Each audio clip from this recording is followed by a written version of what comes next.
Hello everyone. कैसे हैं आप लोग। हम आशा करते हैं आप स्वस्थ होंगे, आप मस्त होंगे और अपनी तैयारी में लगे होंगे। फ्रेंड्स, यूपी पुलिस परीक्षा में अभी बहुत कम ही दिन से शेष रह गए हैं, तो आप अपनी तैयारी को थोड़ा फास्ट कीजिए, जिससे जो भी सिलेबस हो कवर कीजिए, जो भी रिवीजन हो कर लीजिए। तो आइए इसी क्रम में हम बात करेंगे अव्यय के बारे में। फ्रेंड्स, देखेंगे ये आपका सब्जेक्ट हिंदी है। यूपी पुलिस में हिंदी का जो भी सिलेबस है आप जानते भी होंगे, तो इसमें बात करेंगे हम अव्यय के बारे में। आइए शुरू करते हैं।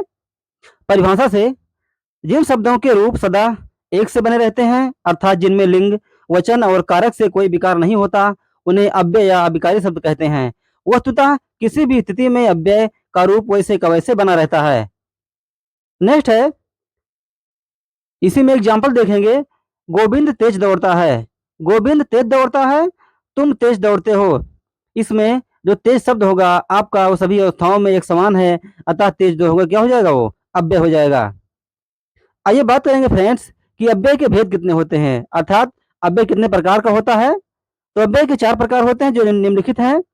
पहला आपका है क्रिया विशेषण अव्यय, दूसरा आपका है संबंध बोधक अव्यय, तीसरा है समुच्चय अव्यय और चौथा आपका है विस्मयाद बोधक अव्यय। तो 4 विकल्पों को फ्रेंड्स आप बहुत ही आसानी से याद कर सकते हैं। आइए देखेंगे इनका एक एक करके अध्ययन। क्रिया विशेषण अव्यय, शुरुआत करेंगे पहले से।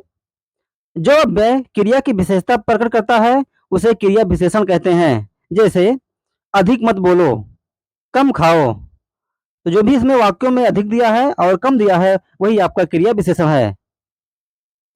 नेक्स्ट है क्रिया विशेषण के कार्य। आखिर देखेंगे क्रिया विशेषण करता क्या है। क्रिया विशेषण के कार्य देखेंगे। यह क्रिया की विशेषता बतलाता है, जैसा कि आपको इसकी परिभाषा से ही स्पष्ट है। दूसरा है क्रिया के होने का ढंग भी बताता है। क्रिया के होने की निश्चितता तथा अनिश्चितता का बोध कराता है। क्रिया के होने की स्थिति में आदि को दर्शाता है। क्रिया के होने में निषेध तथा स्वीकृत का बोध भी कराता है। आइए बात करेंगे इसमें संयुक्त क्रिया विशेषण। संज्ञाओं, क्रिया विशेषणों एवं अनुकरण मूलक शब्दों की द्विरुक्त संज्ञाओं भिन्न क्रिया विशेषणों के मेल से, अव्यय के प्रयोग से तथा क्रिया विशेषणों की पुनरुक्त के बीच न आने से बने क्रिया विशेषण को संयुक्त क्रिया विशेषण कहते हैं। बात करेंगे अर्थ की दृष्टि से क्रिया विशेषण के भेद। अब देखेंगे क्रिया विशेषण कितने भेद रखता है। पहला आपका है स्थानवाचक, कालवाचक, रीतिवाचक, परिमाणवाचक या गुणवाचक। नेक्स्ट है आपका प्रयोग की दृष्टि से क्रिया विशेषण के भेद, अर्थात प्रयोग की दृष्टि से क्रिया विशेषण को कितने भागों में बांटा गया है, कितने पार्ट हैं। आइए उनका एक एक करके अध्ययन करते हैं। पहला आपका है साधारण क्रिया विशेषण, दूसरा आपका है संयोजक क्रिया विशेषण, नेक्स्ट आपका है तीसरा अनुबद्ध क्रिया विशेषण। आइए बात करेंगे रूप की दृष्टि से क्रिया विशेषण के भेद। तो रूप की दृष्टि से क्रिया विशेषण को 3 भागों में बांटा गया है। पहला आपका है मूल क्रिया विशेषण, दूसरा आपका है यौगिक क्रिया विशेषण और लास्ट आपका है फ्रेंड तीसरा स्थानीय क्रिया विशेषण। तो ये रहा आपका क्रिया विशेषण। अब बात करेंगे संबंध बोधक अव्यय के बारे में। अव्यय के आपने 4 पार्ट देखे। 4 पार्ट में आपने देखा पहला क्रिया विशेषण अव्यय, दूसरा आपका है संबंध बोधक अव्यय। तो इसमें बात करेंगे इसके परिभाषा एवं अर्थ से। वे अव्यय जिनसे संज्ञा अथवा सर्वनाम का संबंध वाक्य के दूसरे शब्दों से जाना जाता है संबंध बोधक अव्यय कहलाते हैं। याद रखें, जो संबंध का बोध कराता है वह संबंध बोधक अव्यय होता है। जैसे अनुकूल, अनुसार, आसपास, आगे और या आदि। संबंध बोधक अव्यय के कार्य देखेंगे। संबंध बोधक अव्यय क्या करता है, संबंध बोधक की विशेषताओं में कार्य का क्या भूमिका है। तो इसके कार्य निम्नलिखित हैं। पहला आपका है संज्ञा के बाद आकार उसका संबंध उस वाक्य के दूसरे शब्दों के साथ दिखाता है। जैसे रमा रात भर जागती रही। संबंध बोधक द्वारा समय, स्थान तथा तुलना का बोध भी कराता है। जैसे गरिमा योगेश के बाद घर पहुंची, तो इसमें समय का बोध करा रहा है। नेक्स्ट है विवेक मनीष मनीष की अपेक्षा तेज है, तो इसमें तुलना का बोध करा रहा है। नेक्स्ट है अर्थ के आधार पर संबंध बोधक अव्यय के प्रकार, अर्थात अर्थ के आधार पर संबंध बोधक अव्यय को कितने भागों में बांटा गया है। तो इसके अर्थ के आधार पर संबंध बोधक अव्यय को 13 भागों में बांटा गया है, जिनका अध्ययन कर लीजिए आप। पहला है कालवाचक संबंध बोधक अव्यय, स्थानवाचक, सादृश्यवाचक संबंध बोधक अव्यय, तुलनावाचक संबंध बोधक अव्यय, दिशावाचक संबंध बोधक अव्यय। नेक्स्ट है साधनवाचक संबंध बोधक अव्यय, हेतुवाचक संबंध बोधक अव्यय, विषयवाचक संबंधबोधक अव्यय, व्यतिरेकवाचक संबंधबोधक अव्यय, विनिमयवाचक संबंधबोधक अव्यय, विरोधवाचक संबंधबोधक अव्यय, सहचरवाचक संबंधबोधक अव्यय और लास्ट है आपका संग्रहवाचक संबंधबोधक अव्यय। आइए नेक्स्ट बात करेंगे फ्रेंड्स में समुच्चय बोधक अव्यय।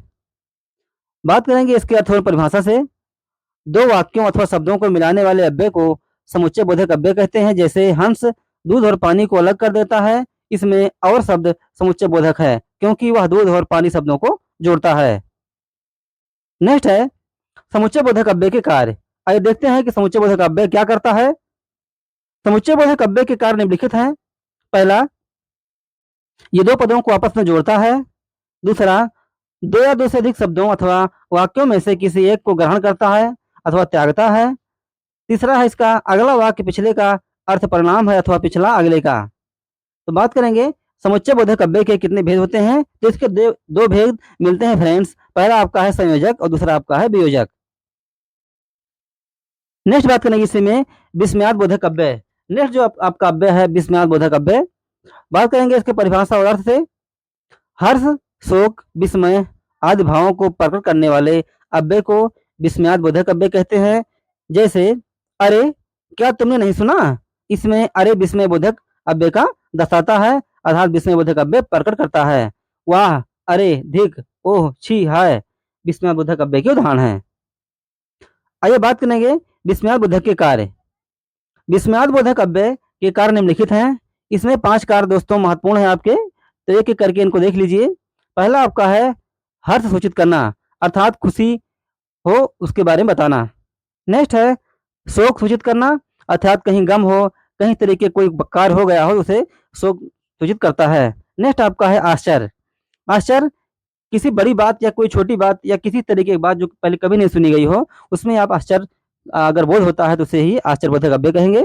नेक्स्ट है तिरस्कार एवं घृणा सूचित करना। विस्मयाद बोधक अव्यय के कार्य में देखेंगे फ्रेंड्स। चौथा आपका है तिरस्कार एवं घृणा सूचित करना अर्थात किसी की बुराई करना या किसी से ईर्ष्या दोष रखना। ये आपका जो है अगर इस प्रकार का कार्य आपको मिलेगा तो उसमें जो है विस्मय बोधक अव्यय में आपका जाएगा। नेक्स्ट है आपका स्वीकार एवं अनुमोदन सूचित करना। किसी चीज को एक्सेप्ट करना या उसका अनुमोदन करना ये भी जो है विस्मय बोधक अव्यय कार्य में शामिल होता है। नेक्स्ट बात करेंगे विस्मयाद बोधक अव्यय के भेद अर्थात विस्मयाद बोधक अव्यय कितने प्रकार का होता है। तो इसके कुल 7 भेद आपको मिलते हैं फ्रेंड्स। तो देख लीजिए। पहला हर्षबोधक, दूसरा आपका है विषाद बोधक, तीसरा है आश्चर्य बोधक, चौथा है अनुमोदन बोधक, पांचवा है तिरस्कार बोधक, छठा है स्वीकार बोधक और सातवां आपका है संबंध बोधक अव्यय अर्थात संबोधन बोधक। तो फ्रेंड्स ये रहा आपका अव्यय का वीडियो और इसी में हम बात करेंगे फ्रेंड्स इसी का ही कुछ पार्ट है निपात के बारे में। आइए देखते हैं निपात क्या है। वाक्य में किसी शब्द या पद के बाद जो अव्यय लगकर एक विशेष बल या अवधारणा को व्यक्त करते हैं उन्हें निपात कहते हैं। देखिए फ्रेंड्स वाक्य में किसी शब्द या पद के बाद जो अव्यय लगकर एक विशेष बल या अवधारणा को व्यक्त करेगा उसे निपात कहते हैं। जैसे निपातों का प्रयोग निश्चित शब्द समूह अथवा पूरे वाक्य को अन्य भावार्थ प्रदान करने के लिए होता है। इसके अलावा निपात सहायक शब्द होते हुए भी वाक्य अंग नहीं है। हाँ, वाक्य में इनके प्रयोग से उस वाक्य का समग्र अर्थ व्यक्त होता है। निपात का कोई लिंग वचन नहीं होता, मूलतः इनका प्रयोग अव्ययों के लिए होता है अर्थात इनका कोई लिंग वचन जैसे अव्यय के लिए चलता है उसे नहीं चलेगा अर्थात इनका जो है कोई प्रयोग होगा नहीं लिंग वचन के रूप में, लेकिन इसका अव्यय के लिए होगा। जैसे क्या आप सुन रहे हैं, क्या आप सुन रहे हैं। तो फ्रेंड्स ये आपका है प्रश्नवाचक, लेकिन इसमें क्या आपका निपात के भूमिका निभा रहा है। नेक्स्ट है इस बात को एक मूर्ख भी जानता है। इस बात को एक मूर्ख भी जानता है, इसमें भी फ्रेंड क्या होगा आपका निपात। अब देखेंगे निपात के बारे में आपने जान लिया, इसके अर्थ में परिभाषा के बारे में जान लिया। अब देखेंगे कि निपात के कार्य क्या हैं अर्थात निपात करता क्या है। तो निपात के कार्य निम्नलिखित हैं। पहला है प्रश्न करने में प्रयोग करता है, किसी शब्द पर बल देने के लिए प्रयोग। तीसरा आपका है अस्वीकृत प्रकट करने में प्रयोग और चौथा आपका लास्ट है विस्मय प्रकट करने के लिए प्रयोग अर्थात निपात के ये 4 कार्य दिए गए हैं। नेक्स्ट देखेंगे निपात के भेद। तो ये देखते हैं कि निपात कितने भेद होते हैं। तो इसमें 9 मुख्य भेद आपको मिलते हैं। पहला आपका है सकारात्मक निपात, दूसरा आपका है नकारात्मक निपात, तीसरा है निषेधात्मक निपात, चौथा है प्रश्नबोधक निपात, पांचवा है विस्मय बोधक निपात, छठवां है बल प्रदायक निपात, सातवां है तुलना बोधक निपात, 8वां है अवधारणाबोधक निपात और 9वां आपका लास्ट है फ्रेंड्स आदरबोधक निपात। तो फ्रेंड्स ये रहा निपात। आइए इसी में जरा से रह गया थोड़ा, बहुत ही इंपॉर्टेंट है ये भी आपकी परीक्षा की दृष्टि से। तो आपका है अव्यय का पदान्वय, अर्थात जो अव्यय है उसका पदान्वय किस प्रकार से होता है। तो देखिए इसमें अव्यय के पदों में भेद, उपभेद, अन्य शब्दों अथवा वाक्यों में संबंध, भाव, विशेष की सूचना बताना आदि शामिल होता है। अव्यय के पदान्वय में क्या क्या शामिल होगा फ्रेंड्स, इसमें भेद, उपभेद, अन्य शब्दों अथवा वाक्यों में संबंध, भाव, विशेष की सूचना बताएगा, वही आपका क्या कहलाएगा अव्यय का पदान्वय। जैसे आज हम भोजन नहीं करेंगे, आज हम भोजन नहीं करेंगे, इसमें अव्यय का पदान्वय है आज, जो आपका है कालवाचक विशेषण है। करेंगे क्रिया है, इसका काल बताता है, नहीं रीतवाचक क्रिया है और विशेषण भी है, करेंगे क्रिया की रीत जो है इसमें बताता है। तो फ्रेंड्स ये रहा हमारा अव्यय का वीडियो। आशा करते हैं वीडियो आपको अच्छा लगा होगा। वीडियो को पूरा देखिए फ्रेंड्स, स्किप मत कीजिए और इसी प्रकार की उपयोगी जानकारी के लिए आप हमारे चैनल में जुड़ सकते हैं। कृपया जरा सा काम करके आप चैनल को सब्सक्राइब कीजिए, जिससे आगे की अपडेट आप कभी मिस ना कर पाएँ।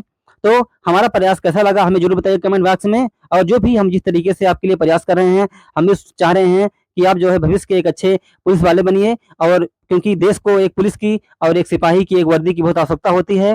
तो इन कार्यों को करके आप जो है एक अच्छे भविष्य के सिपाही बन सकते हैं। तो हमारा आशीर्वाद आपके साथ है, हमारा प्रयास आपके साथ है, जो भी हो सकता है हम फुल आपके साथ कर रहे हैं।